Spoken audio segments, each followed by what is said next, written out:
Okay, in 1989, the United States Supreme Court heard its first right to die case, and it upheld the right to die in Cruzen versus the director of Missouri Department of Health.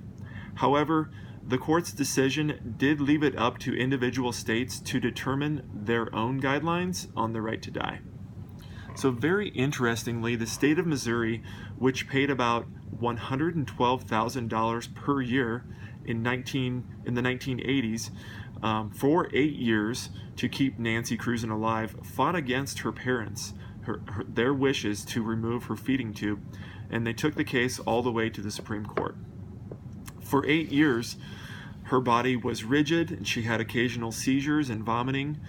And while her eyes sometimes opened and moved, she showed really no signs of recognizing her family. Despite that, the Reverend Joseph Foreman, leader of an Atlanta anti-abortion group, who was among protesters at Nancy's hospital, disagreed with the ruling.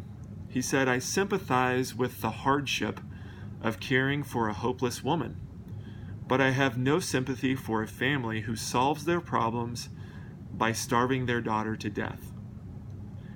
Even a dog in Missouri cannot legally starve to death.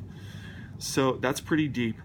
In Michaela's case, the brothers would really need to discuss whether or not they are truly starving their sisters to death, or if feeding her would prolong her life and her pain. Furthermore, this brings me to my second key point, which is, what is the diagnosis?